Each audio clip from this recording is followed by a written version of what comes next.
This is the Stockwell Roueche Show, giving you real-time information you need to make educated decisions about buying and selling in the world-renowned Twin Cities. Now your hosts and real estate experts, Jason Stockwell and Josh Roueche. Hi, the ins and outs, preparing to buy. I'm Josh Roueche with RE/MAX Advantage Plus. I'm Matt Bjorgen with Gradient Home Mortgage. And unfortunately, Jason will not be on the show today. He's got some stuff that he's taking care of at home, but we've got a great show set up for you today. We're going to talk about the ins and outs of preparing to buy. We got a special guest. Her name is Deanna Simon, CEO of Simon Says. We'll be touching base with her on the second segment. But before we get there, Maddie, let's talk a little bit about real estate. What's going on? What are you seeing in the lending side? This week we've seen interest rates kind of correct themselves. I wasn't on the show last week, so as far as what I've seen over the last 14 days, we saw rates kind of spike up a little bit. We see them come back down. Yep. It kind of ebb and flows. Think about the heart rate monitor. We're seeing a little bit of that, but this towards the end of the week we saw a little bit of correction.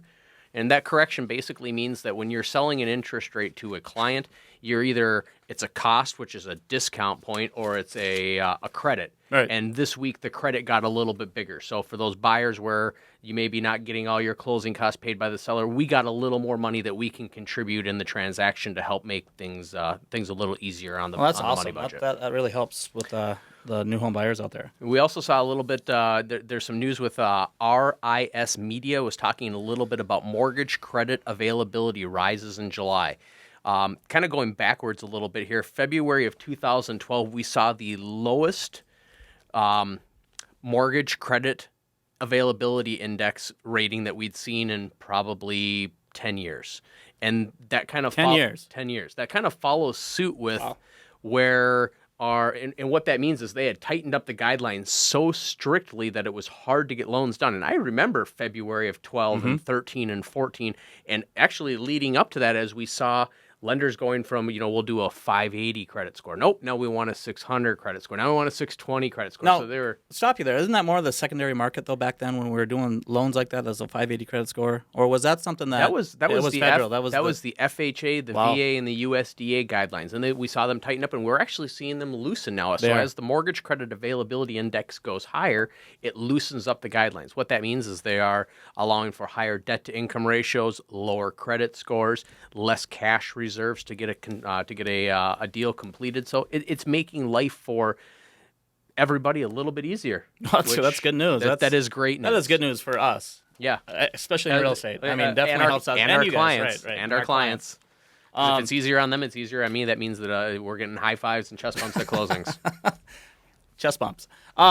Okay, so let's talk about our monthly indicators. I kind of wanted to go over a little bit more of what July looked like last year versus this year. And right now, our July in 2015 was great. We're seeing closed sales that we're up 17.7% in closed sales just from 1 year last year.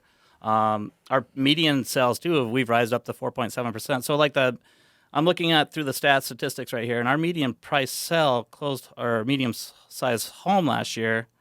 We were at $225,000 this year versus $215,000 last year. So we've seen a 4.7% rise in median home prices in the Twin City market. So would you say that that's a good indicator of what you're going to see? Like if you were to have an appraisal done, are you going to see that 4.7 increase? Because they're basically going off what the they sale. do is they take the average of the market. Yep. So there's certain marketplaces that are just really thriving versus say like your Edinas, your Maple Groves, areas like that. They're helping drive. Blaine is another one that's driving out with the new home construction going out in Blaine. Those help inflate the numbers a little bit. So these are just averages that we're talking to you about. But we're looking at the average sell price. Now, median and average sell price. Yep. So now we have the average sell price right now in the Twin City market. We're at $270,000. $270 versus last year we were at $260. That's huge. And that's just for the month of July. Again, we're at 3.6% from where we were at last year, July's last year to this last July. That's great. What that tells me is we're back at the traditional market. Mm-hmm. And we've talked about it before where Minnesota has become one of those states that's the least amount of REO inventory. When I say REO, that's bank-owned inventory. Yep. That's foreclosures. That's all that. We're ranked in the top 5 for having the least amount of inventory, which is good. It means that we've cleared out vacant properties. We've gotten people back into houses. Investors have fixed them up and put them back on the market, and we're actually having people occupy those homes. And we're getting to the point where we don't have enough dirt. There's nowhere for people to really move up home because there's not enough out there. So, or they have to move a ways. We're finding areas that there's not a lot of dirt to build, but there's some areas you just got to move out a little bit further out. Like you get out to Blaine. Blaine is one of those Woodbury. areas that is really it's really blowing up out there. There's a lot of dirt. Yep. I think there's like 39 builders building out there. It's I watched some of the stuff that's going on. Like I've got a cabin up in the north woods, and as we drive up, you go up 94, you see all the stuff springing up along the side of the highway. You go up 101 a little bit further to get up towards like Elk River, and you see huge facilities. You see down by Shakopee, huge facilities. Like I believe it's Shutterfly just built an entire distribution center. Yep. We got Amazon coming in. These are all really strong indicators of how our market's doing, and that brings jobs, that brings more houses. And Minnesota's Minneapolis, St. Paul's always been one of those areas that we always have one of the biggest corporate relocation. It's like areas. It's a big hub. Yeah, it is a big hub. So you're listening to the Stockwell Roueche Show. My name is Josh Roueche with Remax Advantage Plus. I'm Matt Bjorgen with Gradient Home Mortgage. And Jason Stockwell is not here. He's with Remax Results. To move a little bit forward, we want to talk about our topic today, which is ins and outs preparing to buy. Kind of want to go through the do's and don'ts. Yep.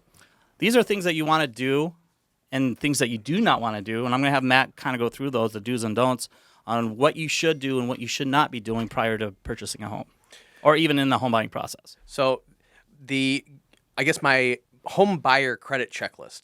Getting a new mortgage for a home buyer can be a little overwhelming with all the important details, the guidelines, and the potential speed bumps that are going to be involved. And there's been so many changes that have come about in the mortgage world with the new regulations, with the new stuff that's coming in October.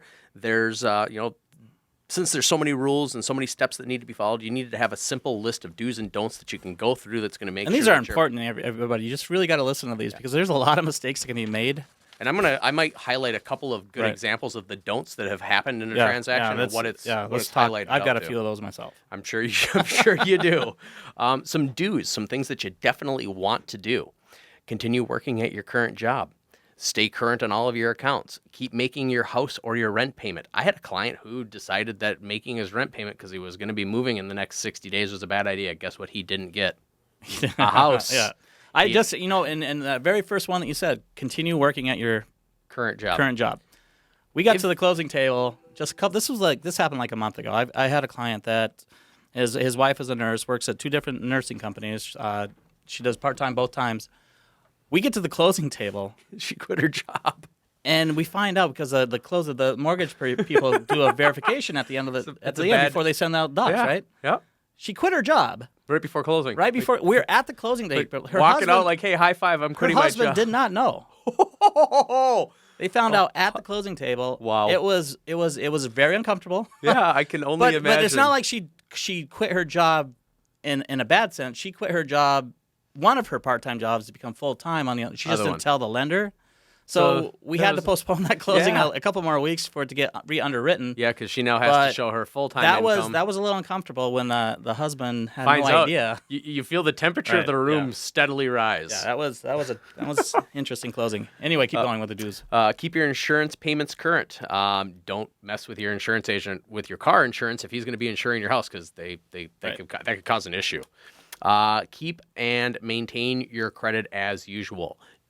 Don't go and buy your entire new home's furnishings before you close. And don't go to these shopping areas where you get this revolving credit. Hey, you get 15% if you buy today. Yeah, you don't need the 15%. And frankly, if you're buying a house, you don't need to go buy anything. Save your money. Yeah. And when you have keys and a garage door opener and a signed contract that says the house is now yours from the bank, then go spend whatever you want. Then go do whatever you want. Because then they can't come back and say you don't get keys anymore. Right. You want to keep those keys. You want to keep the keys. That is correct. Some don'ts, things that you don't want to do. I'm going to highlight a couple of these. So, don't make any major purchases, and that would be like a car, a boat, a jet ski, or a home theater. Had a client, so I send out these videos when I'm doing the process, and it says don't go buy a new big flat screen TV, don't go buy a new Cadillac. Had a client who literally got the video and a week later went and bought a brand new Escalade. You're Maybe you don't watch the video. Yeah, I'm taking heat. I know she watched the Oh, video. okay. I know she did because I see that she watched the video, and then they still went and did it anyways. Okay. And she's like, "Is that going to affect us?" I was like, "Well, you just took your down payment and paid for a car with it." Well, and then you hiked up your DTI. Yeah. And when I say Significantly. DTI, for our listeners that don't know what DTI is, that's debt to income ratio, based off how much income you make. Gross and gross, right? versus Versus how much your debt you're gonna have. housing payment would be, right? Some other don'ts. Don't apply for new credit, kind of like what Josh was talking about. You don't need the 15% off at the department store. Just don't buy it yet. Just go back. Remember, they'll give you 15% off now, and they'll give you 15% off when you come back again later because they still want you to get a credit card. Don't open new credit cards, period. Don't transfer balances from one credit card to another because that's showing new debt. As new debt. We don't want new debt. Do not pay off charge-offs or collections on your credit report. If you're working with a mortgage professional like myself or any of the other mortgage professionals that are a part of this show, they're going to tell you what you can and can't do. Because there are some instances, and correct me if I'm wrong, where you do want to actually get some of that stuff taken care of. If the underwriting findings come back and tell us that these got to go, then they go. Okay. And basically my thought process is that they have the purse strings in their hand, and if they say you jump this high and we give you the money, we jump that high. Right. That's it. Okay. So I want somebody who's got the control to tell me what to do. And that's why it's good to plan, you guys. I mean, I find stuff on my credit report all the time that I'm like, what is this? Where did this come from? Right. Why is it on there? It's good to have a checkup on that. Make sure you're checking up on that before you're going to buy a house and having a game plan and meeting with someone like Matt or one of our other lenders on the show just to make sure that you are positioned so you have the most success when you're looking to buy. And for clients that I've worked with in the past and new clients that we'd love to bring on board, we do this for you yearly. We do a mortgage review because you never know if you're going to all of a sudden find out you're having twins and now you need a bigger house, or you're going to downsize, or you got a kid going to college and you're going to be an empty nester now and you want a smaller place. We want to make sure you're getting your credit report. We want to make sure we're reviewing your situation because not everybody's going to stay in the same mortgage for 30 years. The national average is every 4 to 7 years you're going to do something.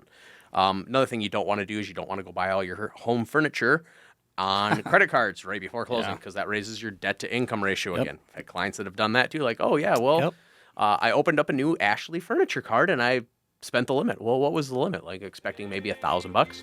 Yeah, it was 10,000. So those are important things. Do's and don'ts. Do's and don'ts. Make sure you pay attention to that. That's critical information if you're looking to buy a home. And do not want to make that mistake and not get those keys at closing. We're going to come back. Stay tuned. We're going to talk to Diana Simon with Simon Says. And I'm Josh Roueche with Remax Advantage Plus. I'm Matt Bjorgen with Grady & Home Mortgage. We'll be right back.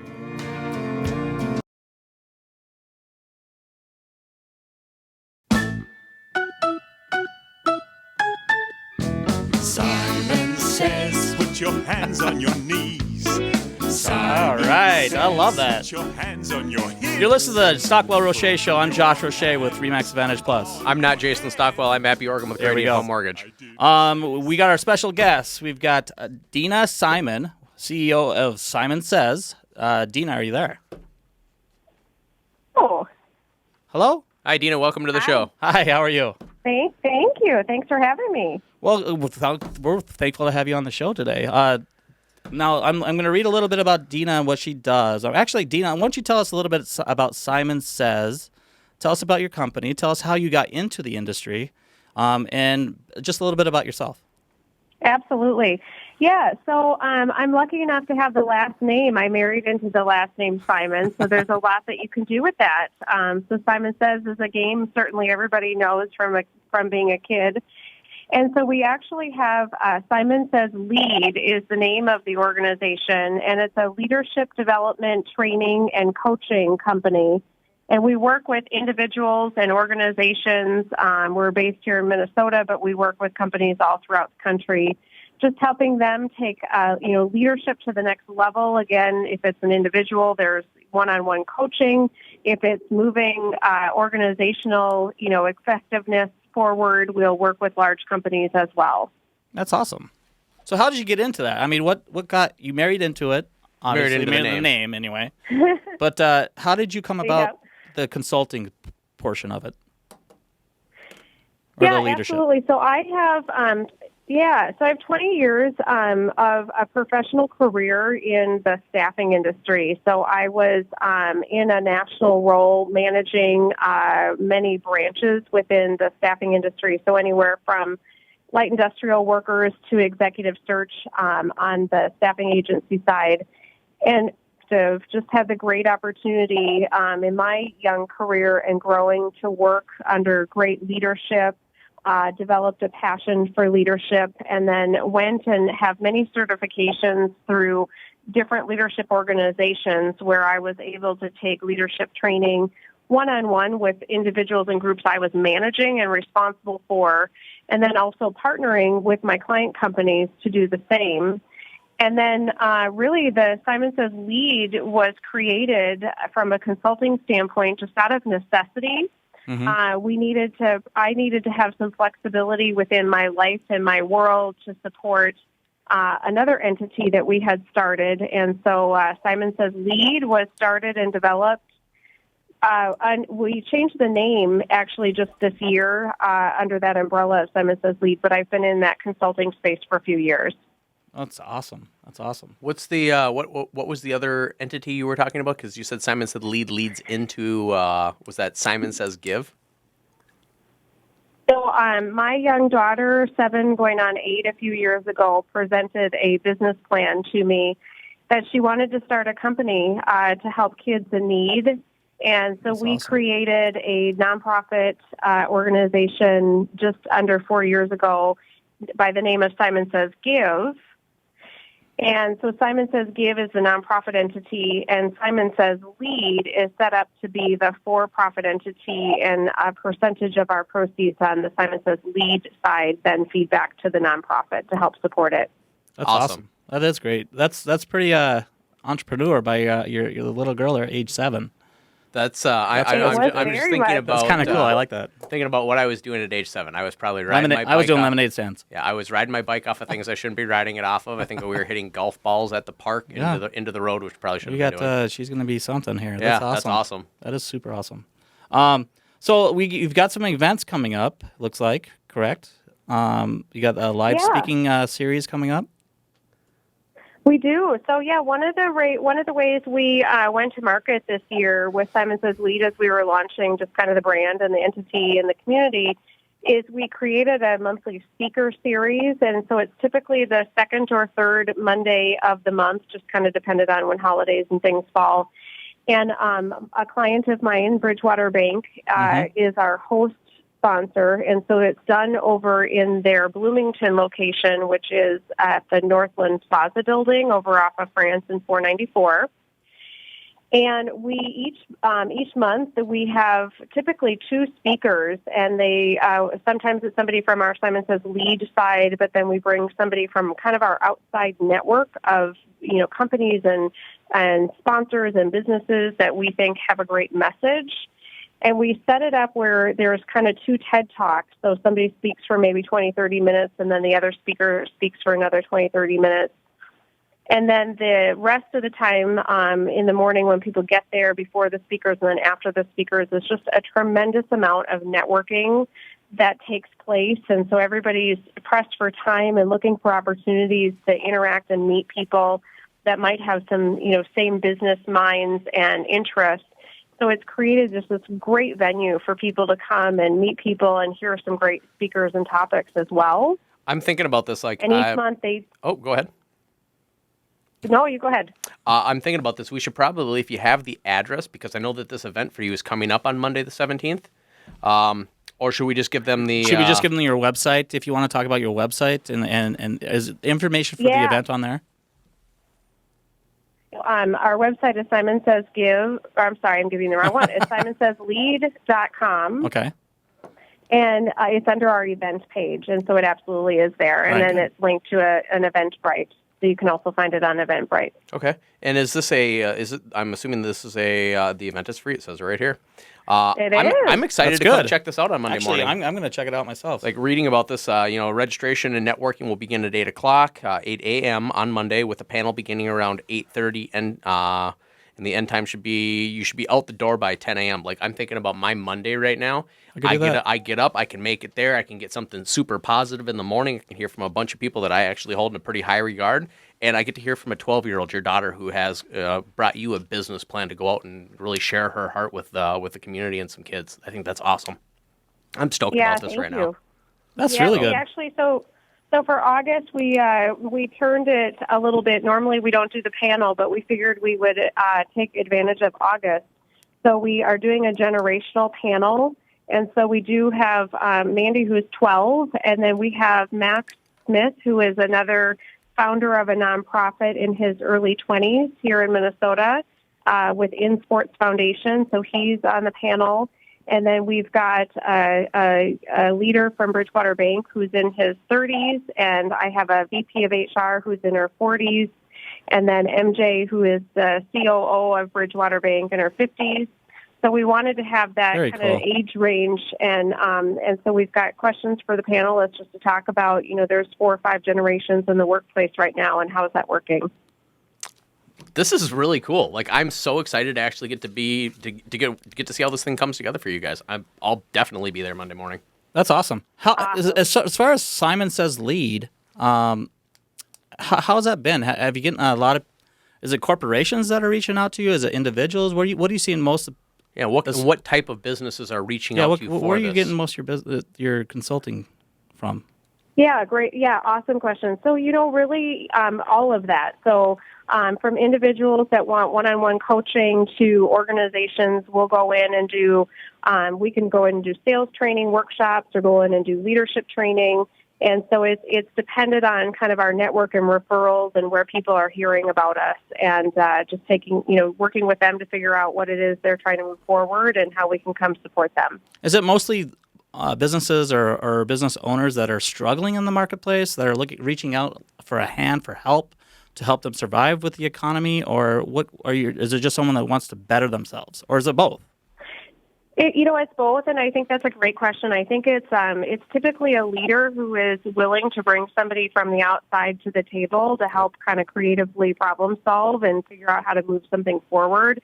So we might get called in to facilitate a workshop with, a national sales team that's coming in that needs somebody to help, just kind of help them see, okay, what are your challenges that you're facing in your business between now and the end of the year? And let's pick that apart and build a plan around it and help them move forward. And sometimes somebody from the outside can help them with those strategic conversations differently than the people that are, mired in the day-to-day.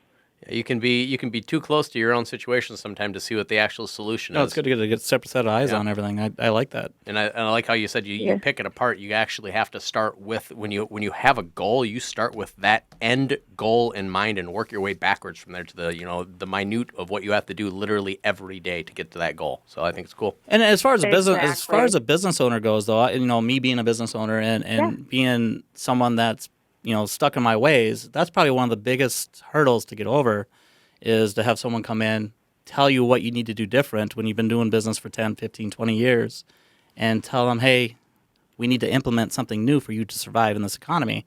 And then to be open and moving forward on something like that. That's good to have somebody like you and your organization out there to help companies get through that, because I think that's the biggest hurdle that you'd probably, and maybe I'm wrong, but there are old people that are stuck in their ways that it's tough to get them to change. Yeah, it's like the whole teaching an old dog new tricks type thing.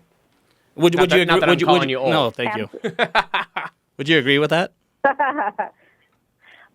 There is a saying, and hopefully I'll get this right, but the teacher will appear when the student is ready to listen. Right. Yes.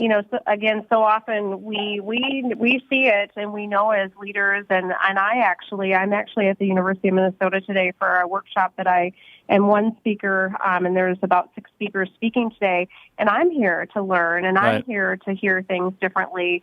And have many takeaways already, because so often we can't be our own client. So the things that we teach and do for others sometimes is hardest to do for ourselves. And so bringing that outside partner in and an organization that you can trust that has a vested interest in the success at the end of the day, I think is really helpful. Well, Dina, hey, I appreciate you coming on the show. You're going to find me and Maddie. We'll be out there on Monday. We'll be there Monday morning. I appreciate you being on the show. I'm glad we could get your message out today to our listeners. And thank you so much for being on the show. We'll see you Monday. And we'll see you on Monday.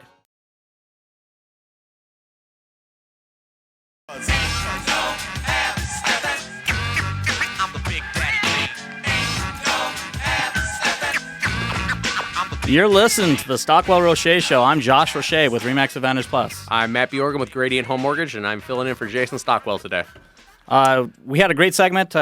Dina Simon was on with Simon Says, and oh my gosh, that was a great company, consulting company. If you want to reach out and get a hold of Dina and her company, it's 651-270-1118. Again, that's 651-270-1118. You can also find her on her website at www.simonsaysllead.com. Again, that's simonsaysllead.com. Back to the show. We're going to talk a little bit, and we're going to change gears here a little bit. I know we talked about the do's and don'ts. Maddie, we talked about do's and don'ts. We did talk about do's and don'ts. We're going to probably come back and tell some stories. Yeah, I'd like to tell some more stories about that. Story time. But I think we should get into the renting versus home buying and what that looks like for our listeners out there. If you're in a rental situation, you know your rental rates have probably gone up in the last couple of years. I know people are flipping properties, so they get the rental rates now. People are not wanting to sell properties because they're getting so much money on the rental rates right now. So and rates are so low for buying, they're cash flowing significantly. Right. So let's get into that. Let's jump into that. Let's talk about some benefits of renting. Let's go benefits of renting. All right, benefits of renting. So, in buying a house and deciding not to rent anymore is a huge decision. So, some of the benefits that people think about that are at the forefront of the mind when you're renting is there's lower acquisition costs. Unless you qualify for a mortgage loan with zero down and have your closing costs paid for by the seller, which is, an option. There's USDA loans that are out there. There's VA loans that are out there that if you qualify for either of those, you got 0%, you got $0 out of your pocket. But, the typical investment for a home purchase is between 3.5% and 5% down. That's an FHA mortgage at 3.5%. It's 5% down on a conventional. Actually, there's some programs. You can do 3% with conventional. I was just going to say there's some programs that'll offer a 3%. And let's stop right there. Let's talk about the difference between what an FHA mortgage is and what a conventional mortgage is. Let our listeners know. Some might not know what that is. And, if I was a first-time home buyer, I wouldn't know what was going on. Right. So let's talk about that real quick. So think about a couple of cookie cutters. You got one cookie cutter that's just a square cookie cutter. If you fit that square cookie cutter, you're a conventional mortgage. You got to meet their debt to income ratio requirements. You got to meet their credit score requirements. You got to meet their reserves. And when I say reserves, I'm talking about your new mortgage payment, the whole kit and caboodle, taxes, insurance, everything included.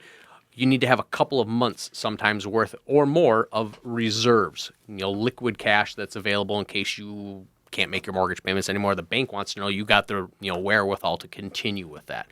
Now, an FHA mortgage, they allow lower credit scores. They do charge a upfront fee called mortgage insurance, an upfront mortgage insurance premium, and then they also charge you a monthly mortgage insurance premium. The reason they're doing that is because FHA is willing to accept more risk.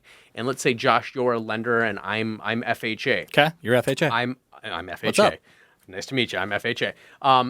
If you lent a loan out and I insured with that private mortgage insurance, and the loan you gave out goes into default. Let's say for easy sake, it's a $100,000 mortgage. I'm FHA. I'm insuring that loan that you gave out, the money you gave out at 35%.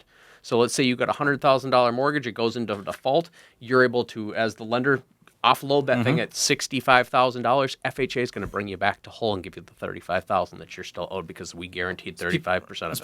It's because that insurance that they're doing on the loan. So FHA will accept more risk. They'll go to lower credit scores. They don't have as high reserve requirements. If you're if you're renting or you're living with family, they don't require us to verify rental history. So there's some good things about FHA. There's another thing too, and correct me if I'm wrong. I'm not the lender. FHA, you can assume. Yes. You can assume, which is a great benefit, too, if you're going to be doing an FHA. Just gives you some. Say your interest rate is at 4.5%, and say you want to sell your house 10 years from now, and it's at Rates are at 6 or 7. Rates are at 7. You can actually sell your house at. Correct me if I'm wrong. Yep. At that 4.5% interest rate. Yep. They can. So They what? can come so over what and you would assume do? your mortgage. So exactly. So let's say you owe 150 and you're selling for 2. And somebody's going to come in and assume your rate at that 150 got left. They're just going to have to go find like a secondary mortgage or have their own funds or sell a house to have their down payment, bring in the difference from what you owe on your mortgage to what you're selling it for. So it's one of the only reasons why I got an FHA mortgage on my own house, because I probably won't live here forever. I got a great rate. I got it a few years ago when they were at the bottom of the market. And when I'm ready to parachute out of this place into my next house, I want something that's advantageous. My neighbor's house has been sitting on the market at this point right now for 60 days. They need to talk to you, by the way. Okay. But it's been sitting on the market for 60 days and not doing anything. And if I were to list my house right now, because I had to sell because I was being relocated or something, I want to have the competitive advantage so somebody buys my house now. Right. And that's If great. I'm listing That's a great. I want it sold. Right. So All right, let's get back. So that's the difference between FHA and conventional. Maddie will get back to the benefits of renting. kind of talked a little bit about some lower qualifying standards when you're a renter. As long as you pass the background check that most landlords will do, you can get property. You can get something to rent for pretty reasonable. Kind of reasonable. Kind of reasonable with the way the market's been going a little bit. It might not be so easy.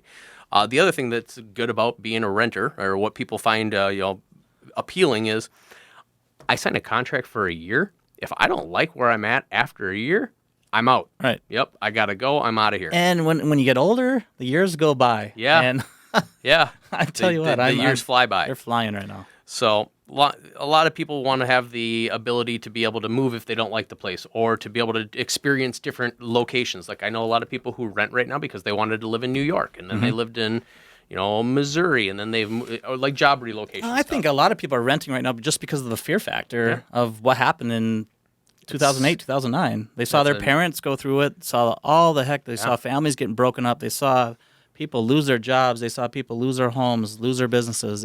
It scared a lot of people, and I think there's a fear factor right now still. And that's part of what we try to do on the show, is try to educate what's going on in our local marketplace. I know the national media sometimes will scare the bejesus out of you. Yeah, what's going on in housing industry, but we are a different market than most because we are in a colder market. We do have the jobs up here. Our economy is thriving actually up here. So it's good for us to let the local. I kind of wanted to stem back to that a little bit too. A lot of the people that may be worried about, I saw my parents go through that. A lot of what caused our past foreclosure crisis in our country was some really not ethical moral lending guidelines. The lenders really was kind of like the wild, wild west, cowboys and Indians. It was. What was that secondary market where you had all these market. big investors that come in and then wanted to make some money fast, big fast money, and unfortunately, they didn't do things right. So another huge piece in regards to somebody who's looking at renting versus owning. Well, maybe I don't want to mow a lawn. Maybe I don't want to have to fix a window if it breaks. Maybe I don't want to have to repair the toilet. It's that low maintenance cost, because when you don't own a piece of property and you're just renting it, you call the property management company and says, hey, the toilet doesn't work, and they come out and they fix it. You look at all these young professionals too that are traveling all the time for their jobs and their positions. It's so much easier for them to rent, so they don't have to take care of the home. Correct. That's what they're doing. I've got good friends of mine that work for General Mills, and she's gone 2 weeks a month. Right. And she's like, I don't want to buy a house because I don't want to mow the lawn. And if I come back home and it snowed and there's a foot of snow, like, I'm not going to get in my driveway. I'm definitely not going to trudge through the snow to get to my front door. So she's a renter. Yep. Some of the benefits of owning. This is the really fun stuff. Me personally, I don't know, Josh, if you have pets, but I love my dog. Yep. And You got pets. if I was renting in an apartment, most apartments don't really like. They'll let you have a smaller animal. But I got a 65-pound dog, and I love my dog. She's a 65-pound lap dog. She doesn't know she's not a lap dog. So, the other thing that you can do in a house that's yours, you can paint it pink or purple. Yes, I am being serious. Like if you wanted to paint the I understand interior, the purple because the Vikings, but the Vikings. If you wanted to, you got women out there who love pink, and then you got men who love the Vikings. I bleed purple, just like everybody else here in Minnesota. Hopefully, unless you're a Packer backer. Some peace of mind and security. I like knowing with owning a house, that I'm investing in my future, because someday my house is going to be an asset versus a liability. Right. You know what I mean? There's tax benefits. Tax benefits. Yeah, huge tax benefits. That's a big one right there. You get let's talk about a bucket of water.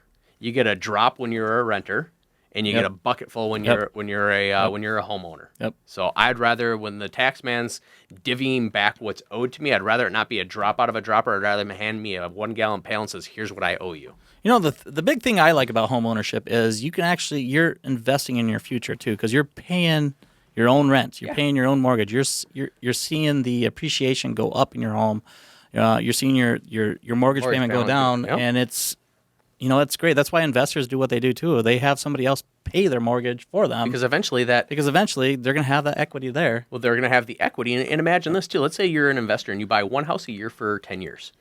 And let's say that the average rent on a house is, call it $1,000, and you buy 10 houses over the next 10 years, and 10 years after that, because you're paying everything the renter is giving you back into the mortgage. In 20 years, you've got 10 houses that are paid free and clear, and you're making $10,000 a month. Right. That's great stuff. We're going to come back. We're going to talk a little bit about the do's and don'ts. We're going to jump back into the rents versus owning. And you're listening to the Stockwell Roueche Show. I'm Josh Roueche with RE/MAX Advantage Plus. I'm Matt Bjorgum with Gradient Home Mortgage, filling in for Jason Stockwell. Don't go anywhere. We'll be right back. We live and we learn to take one step at a time.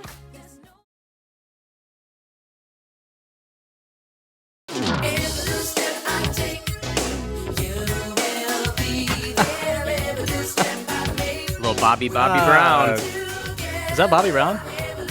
Hey, you're listening to the Stockwell Roueche Show. This is Josh Roueche with RE/MAX Advantage Plus. I'm Matt Bjorgum with Gradient Home Mortgage, filling in for Jason Stockwell. I'm trying to figure out if that's Milli Vanilli or Bobby Brown. That is Bobby Brown. That is Bobby Thank you, Brown. Chris. Appreciate that. We're talking about the ins and outs of preparing to buy a home. We've talked a little bit about renting versus owning. Yeah, got a couple more things to talk about in the segment in regards to some of the benefits of owning versus the whole rental thing. Josh kind of hit the nail on the head when he was talking about the appreciation. Historically, even with other periods of declining value, home prices have exceeded consumer inflation. From 1972 through 2005, home prices increased in an average of 6.5%, according to the National Association of Realtors, which is huge. Now, we obviously saw a little of that, curtail back down as the foreclosure crisis with that secondary market, catastrophe that happened. But we're starting to see that market come back a little bit. So it's different. That's something to look forward to, I guess. Yeah. As a home buyer, but you just got to be careful too on what kind of products are coming out there. Correct. And I'm pretty sure the way the government's running things right now, I'm pretty sure we'll be okay there. Big Brother's going to keep a good firm eye on us. So, another thing that Josh kind of hit on was this is like a forced savings account. Your monthly payment helps to repay the principal amount, and when you sell, you can generally take, if you're single, up to $250,000 without paying any kind of capital gains, and up to $500,000 if you're a married couple. Now, obviously, you want to consult with your CPA or tax preparer in regards to this, because there's some stipulations in regards to that, but being able to walk away with equity in your home and not have to pay tax on it is huge. That's absolutely necessary. Another thing is you're increasing your net worth. Few things have greater impact on net worth than owning a home. In comparison of renters versus homeowners, the Federal Reserve Board of Consumer Finance found that the average net worth of a renter was about $4,000. Net worth of about $4,000. Yeah, that's not good. Compared to a homeowner of $184,000. That's a significant. That's a $180,000 swing because you decided it helps you if you want to go do something in life. And let's not kid ourselves. You need to have credit. Yeah. You need to have some kind of asset behind you. An asset. Yep. And if you want to go start a business, if you want to go apply for all kinds of different types of loans out there, they're going to want to see some kind of equity that you have to back what you're trying to do. Exactly. So it's good to have net worth. That's a huge perk of being a homeowner. I know we've got one on the show today. He actually runs our cameras. Barry White. Hi there, guys. Hi, Barry. How are you? Barry? And in comes the thumb. That will represent me today. Well, we've talked about renters and we've talked about renting a house. We've talked about home ownership. Yes. I want to get your view on that. Oh. What are your views on renter versus buying? Have you rented before? Yeah, I rented for quite a long time. I moved to the cities in 1989, and I rented until 1998. Okay. And then now home ownership. Since then, yeah, I've lived in 2 homes in St. Paul. Okay. And it's been great. I don't really. Sometimes I don't pay enough attention to some of the finer details, but I know that we are growing our net worth, and it's a lot better than it was renting. Yeah, and you're doing exactly what we talked about. You're using your forced savings account. You're seeing the equitable appreciation grow in your home. So you're doing exactly what we And it just might talked not about. appreciate a ton from when did you buy? Well, we bought our first home in '98, and then we moved actually just around the corner from there in 2014. Okay. So So the equity is probably stabilized. You've Oh, yeah, probably seen a definitely. little bit of appreciation go up a little bit, but you haven't seen it go down, I'm assuming. no, Right. We put a lot of money, a lot of equity from our first home into our second. Okay. And that sort of like blew away a lot of that equity. But we got a 15-year mortage, and Oh, by the time that's done, we'll be it's- back. You're doing to it the right way, Barry. That's better than if what you we- can, and let's talk about that a little bit. That's great point. We've got 30-year mortgages. You got there You got used to be 30s 40. It you used to be got- 40 years. there They're used to be still 40s. Are they still there? No. Okay, and then you got a 15. Well, let's You got 20 and you got a 15. you got a 30, a 25, a 20, a 15, a 10. Yep. And there are some lenders out there that, like, when you're doing a refinance, they'll let Yeah. you say you've got 300 months left, or you've got 297 months left. They'll let you do a 297-month mortgage. Wow. So it just, once again, you need to work with somebody like myself or one of the other partners on the show that actually has access to all the programs, not Yeah. just some of them. And there's ways to filter through that. Say that you want to come in on a 30-year mortgage because that's what you can afford Yep. on a monthly basis. But then you've got months, say you've got extra income coming in. There's ways to help get yourself where you're paying almost on a 15-year mortgage if you pay that extra payment towards As- payment. Exactly what Josh is talking about. So and I'm doing this on my own loan right now. I work on 100% commission, like a real estate agent or anybody else that's one of the partners on the show. We're all based on a commission on commissions. So I took a 30-year mortgage. I figured out what I needed to pay if I wanted to pay it off in 25, if I wanted to pay it off in 20, if I wanted to pay it off in 15. And I add that extra money in every month over and above my payment. Like So what Maddie's doing is he's writing another check, Nope. principal only, Nope, right? time out. And you don't even have to be, it doesn't even have to be that difficult. I just give them the extra money. Like, let's say my payment was $1,500. I would then in turn say, I want to pay an extra $500 because that's going to get me down to the 15-year mortgage. I give them $2,000. When they receive it, it shows on your statement how they allot it out to principal, to interest, to mortgage insurance, to your taxes, to your insurance, and then there's another line that's just got a negative sign in front of the dollar or the dollar figure that says principal payment. So you do that all at once. Yeah, I just Okay. write one check. Well, I'm not sure what we do now, but I think for a while there we were doing the two checks. The biweekly. Yep. Yeah, The exactly. biweekly, yep, that And works the too. easiest way to do a biweekly payment, if you don't want to pay a company to charge you to do a biweekly payment, because there's companies out there that will charge you because you're sending them 2 payments. You take your current mortgage payment, you divide that by 12, you add that 1/12 to your payment every month. That's it. And then you're paying your home off in 7.5 years earlier by doing just that. Wow. Well, I'll mention that to my wife who does my paperwork. Fantastic. So That's good information for you guys out there. And I literally, every time I sit down with my clients, I do this for them as we're going through their documents and we get to the truth in lending, which outlines their payment again, and they're seeing like the amount of interest that they're going to pay over 30 years. And I'm like, this number here and this number here, the amount of interest you're going to pay and the total amount you're going to pay with your financed amount plus your interest, these two numbers can be changed a little bit. Here's how you do it. And I divide their current new mortgage payment by 12 and say you pay this extra on here and you're going to pay off in like 22 years versus 30. Right. And people that's are like, a well, big deal. And most people don't get that that's how the power of your extra principal payment works. Mm-hmm. And it's people are like, well, I thought I had to pay an extra $500, $600, $700 to have this happen. It's like, no, dude, No. you literally have to pay an extra $120 a month, and you're paying off 7.5 years early. Yep. That's amazing. It's Yep. absolutely stupid not to do that. I But that's just that's things that people don't know. People don't know that. And I like the 30-year mortgage versus a 15-year mortgage because you never know what's going to happen in life. pressure. My dad went 21 months unemployed at over the age of 50.